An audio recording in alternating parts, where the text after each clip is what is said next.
Bueno, como siempre, ¿verdad? Para que tengan una idea de lo que estamos haciendo, todo lo que ustedes aprendieron a construir sobre una determinada señal, ahora la están enfrentando a un canal que por ahora solamente contamina de manera aditiva, con ruido térmico y atenúa, ¿no? Incluso muchas veces no ponemos la atenuación porque es de sumo interés ver el impacto del ruido térmico en aquel elemento que es clave en un sistema de comunicaciones, que es la probabilidad de error. ¿Ok? Entonces, hemos transitado por una cantidad primero de ejercicios arbitrarios hasta que llegamos a la deducción del filtro óptimo, primero solo para el caso binario. Entonces, aplicamos esa filosofía, obtuvimos el filtro óptimo para el caso binario general y quedamos así como inconformes porque, digamos, bueno, ¿y si no es binario? Entonces, ahí fuimos saltando a tratar de observar u obtener la probabilidad de error en función de la distancia mínima y conseguimos algo maravilloso, que es la cota superior de la probabilidad de error, que me permite determinar un estimado bastante cercano de la probabilidad de error, se le llama la cota superior, ya les expliqué por qué, porque al brincar umbrales hay zonas que estoy tomando en cuenta varias veces y eso haría más grande la probabilidad de lo que es. Entonces lo que se hace es que se poda y por eso solamente se toman las distancias mínimas, ¿ok? Para cada símbolo. Cada símbolo es un ente separado y se hace el análisis para él. Entonces, todo esto nos llevó a tener la posibilidad de calcular la probabilidad de error, pero ojo, ciertamente para cualquier caso binario, emeario, banda base o pasabanda, pero solamente para canal AWGN y receptor óptimo. O sea, yo pongo el Gran Smith porque para mí es muy cómodo este, que ofrecerle la estructura Gran Smith porque sabemos la conexión que hay entre los valores a la salida de las ramas y por lo tanto los consecuentes umbrales que usaremos con la constelación a la entrada del receptor. Entonces, eso me facilita la comprensión del problema global. ¿Ok? Bueno, por ahí íbamos y empezamos incluso esto que es un caso subóptimo para que entiendan que en la práctica hacer detectores, por ejemplo, síncronos es algo costoso, es caro. Entonces, en algunas aplicaciones se apela, como se hizo en AM, a receptores subóptimos. Y solamente estudiamos los casos OK y FSK. Hago un llamado de atención, por ejemplo, yo les mostré a ustedes, cuando vimos modulaciones binarias, les mostré cómo era un esquema DPSK, que es un esquema diferencial, en donde se hace como una trampa, se procesa la señal antes de ser transmitida, para después en el receptor de la misma data sacar la sinusoide, que es la portadora, por la que voy a multiplicar para recibir y tomar decisiones posteriores. Entonces, eso es un caso subóptimo.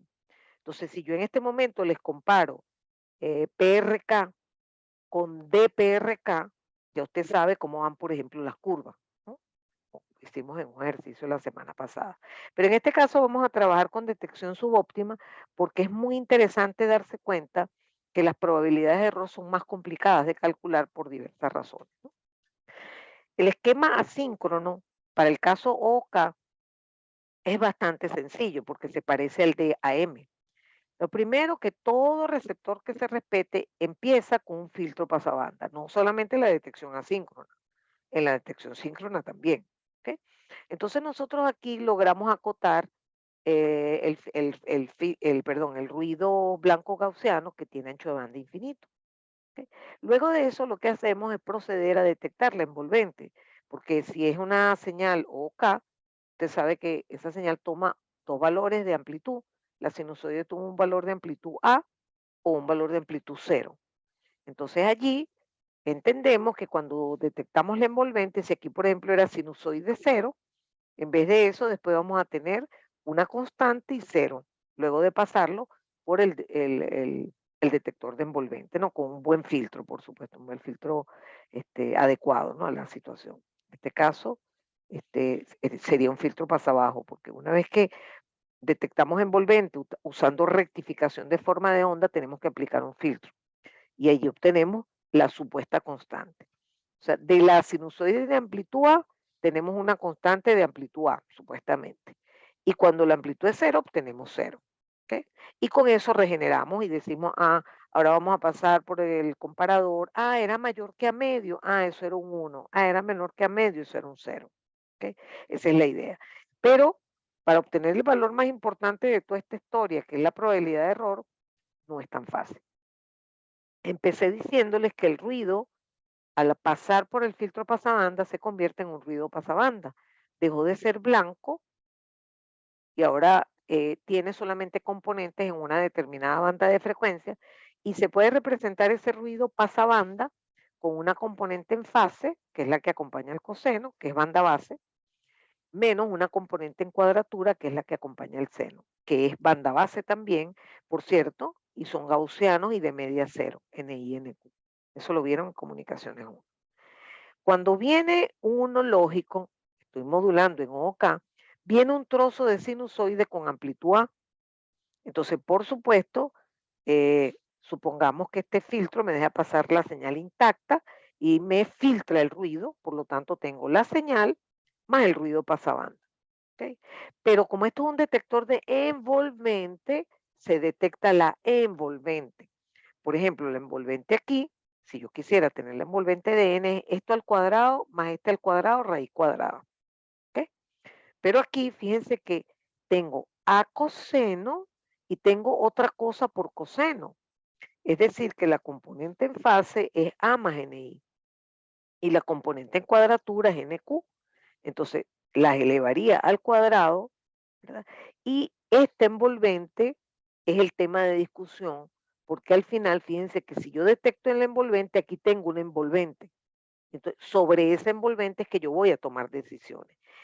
Tengo que ver cómo es el comportamiento estadístico de esa envolvente. ¿Ok?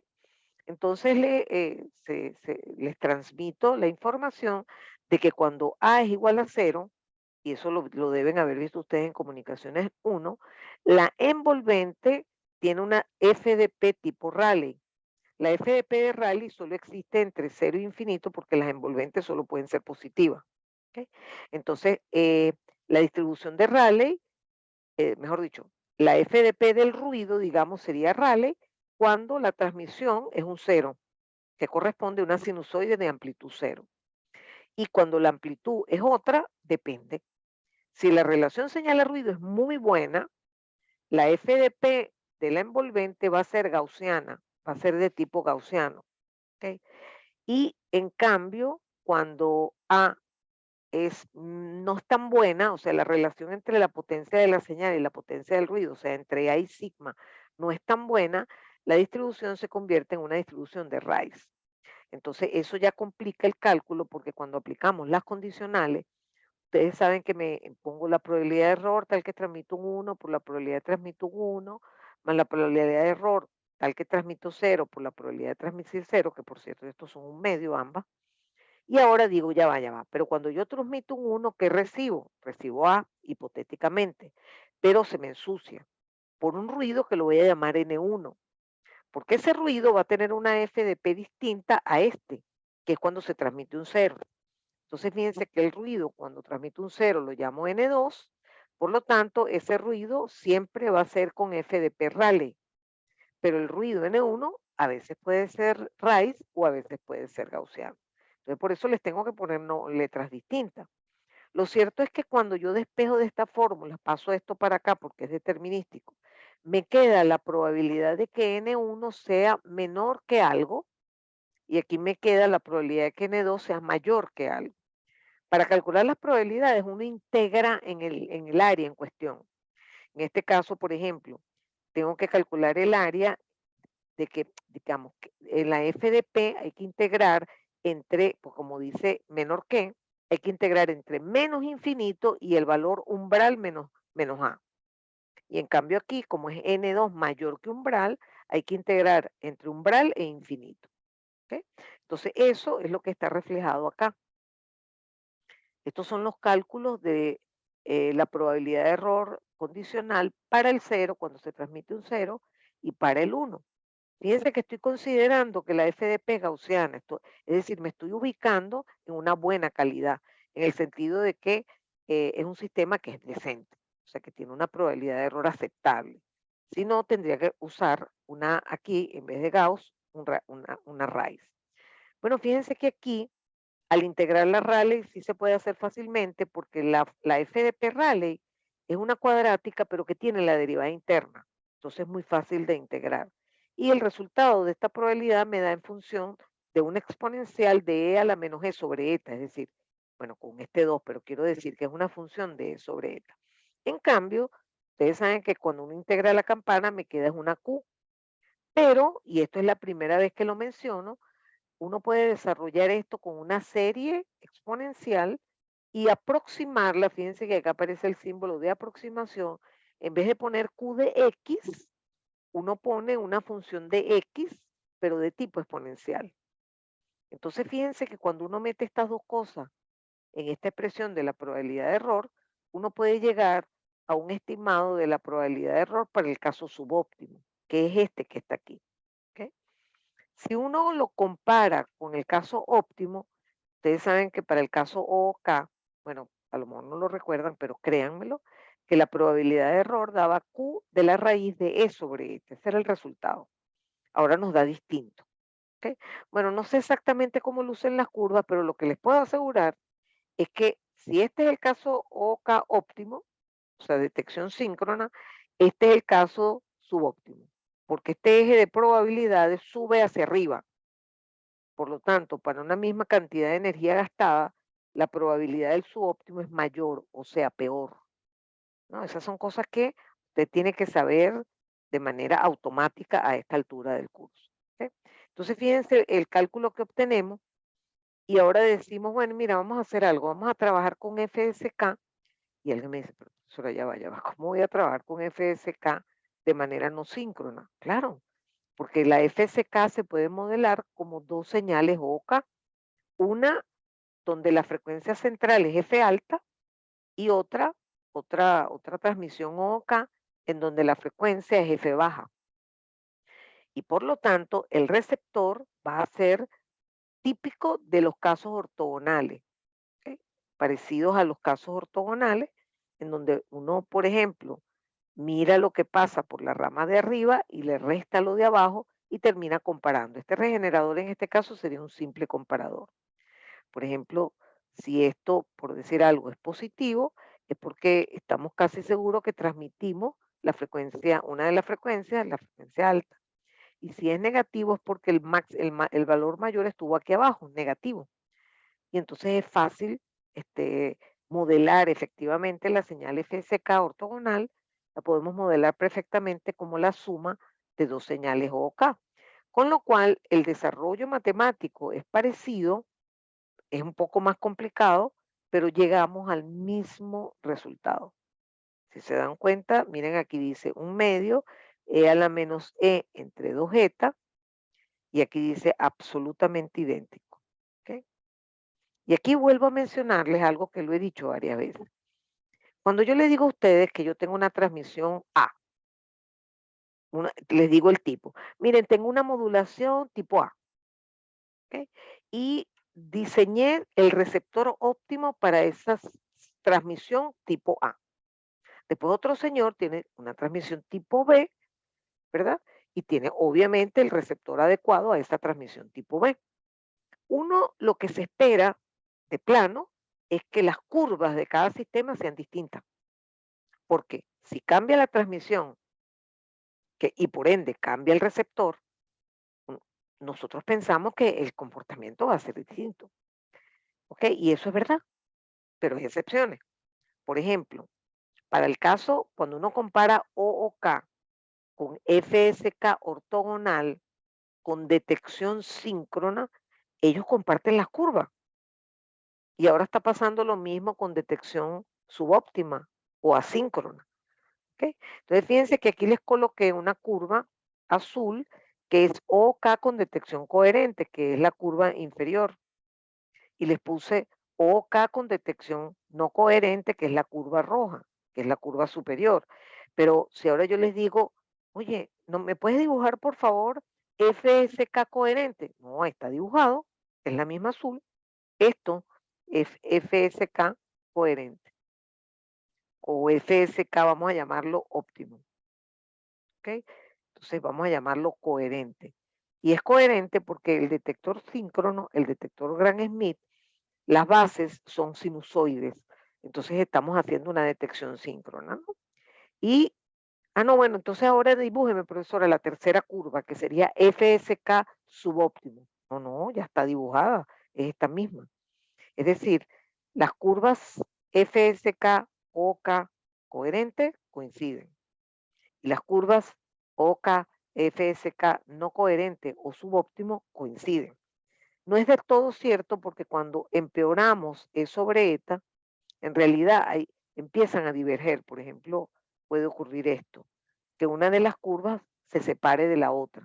O sea, son iguales, pero como nosotros vamos a trabajar en zonas de E sobre eta decentes, entonces podemos dar por hecho que esos dos sistemas comparten las curvas de probabilidad de error. Insisto mucho, y si a usted se le ocurre, ¿verdad? Tener una duda, usted solamente tiene un recurso para contradecir a alguien que le está afirmando algo. ¿Ok? En este caso particular, tener la expresión de la probabilidad de error, por ejemplo, en los casos óptimos, en función de E sobre eta, ¿ok? No importa lo que diga aquí. ¿Ok? Por ejemplo, raíz de 8 E sobre eta y el otro es raíz de 8 quinceavos de E sobre eta. Ya de esa manera usted tiene clarísimo si las curvas son iguales o no. Si la expresión matemática en función de E sobre eta, sea una Q o sea una exponencial, son funciones matemáticas diferentes, son curvas diferentes. Por ejemplo, si en OK nos hubiese dado, en vez de un medio E a la menos, E a la menos E entre 2 eta, le hubiera dado un medio E a la menos E sobre eta solamente, usted ya sabe que las curvas no coinciden. Entonces, hay una forma muy simple, y vamos a hacer un ejercicio reforzando eso por enésima vez, que los lleva a ustedes a tener una adecuada toma de decisiones para ustedes decir, la pregunta es, por ejemplo, ¿usted cree que esto es o que este sistema A y este sistema B comparten las curvas?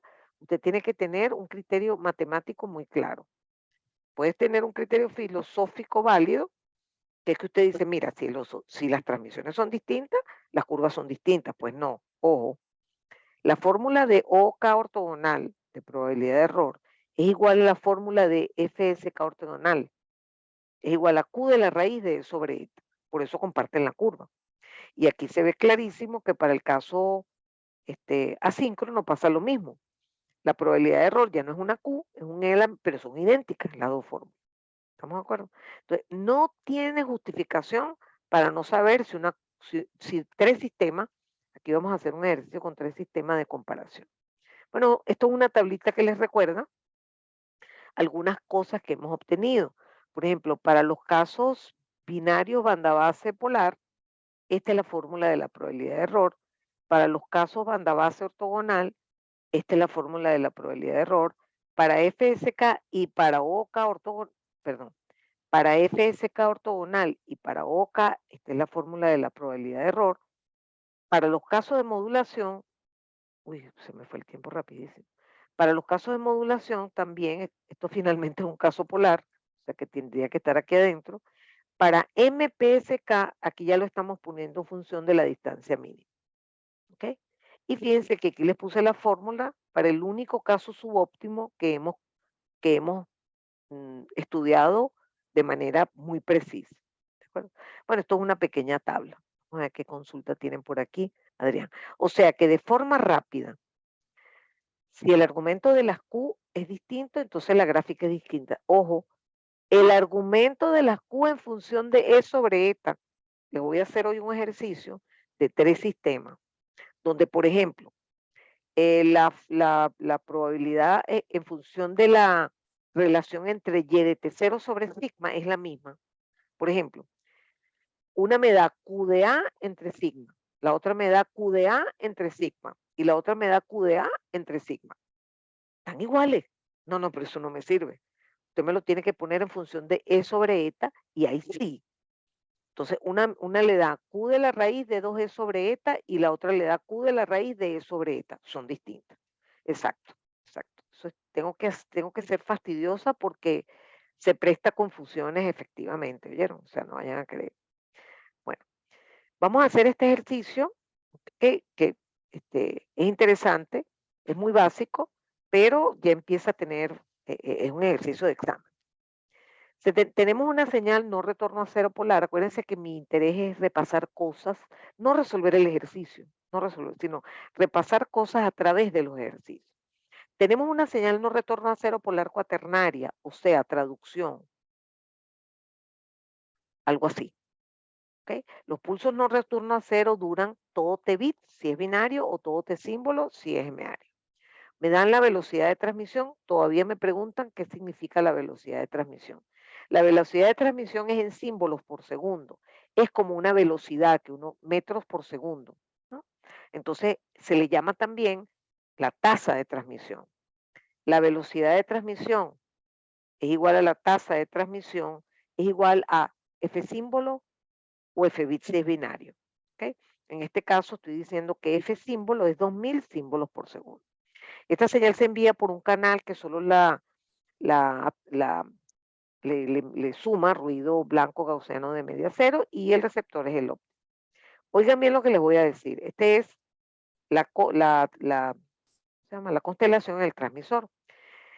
Se dice lo siguiente, cuando se apaga el ruido y se envía el símbolo que en la constelación se identifica como 3A, o sea, este símbolo, que lo llama S1 o S4, eso no importa, a la salida del receptor, por la única rama, oigan bien, única rama, porque hay una sola base, obtengo un voltaje de 1 voltio. O sea, Y de T0 a la salida del receptor es 1 voltio. ¿Okay? Ese es un dato que me dan. El otro dato que me dan es que si ahora apago la señal, la potencia a la salida es igual a 6.9 milivatios. Entonces, yo de aquí sé muchas cosas. Primero, yo de aquí sé que la constelación a la entrada del receptor va a ser esta.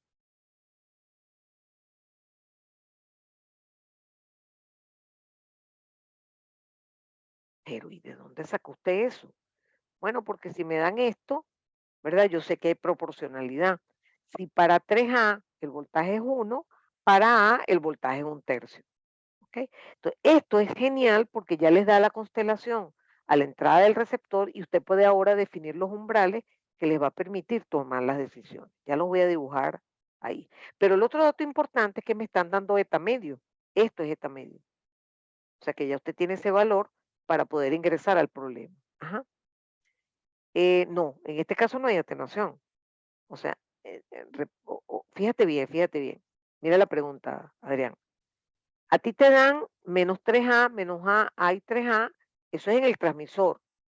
Ojo, y si no hay atenuación, también es a la entrada del receptor. ¿Ok? Pero aquí no hay atenuación. Entonces, la constelación a la salida del transmisor y a la entrada del transmisor son las mismas.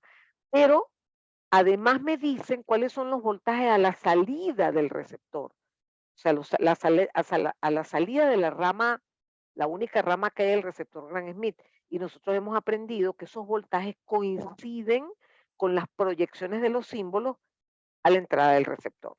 ¿De acuerdo? Entonces, con todo esto que les he dicho, ahora sí estamos listos, perdón, a pasar a esta lámina.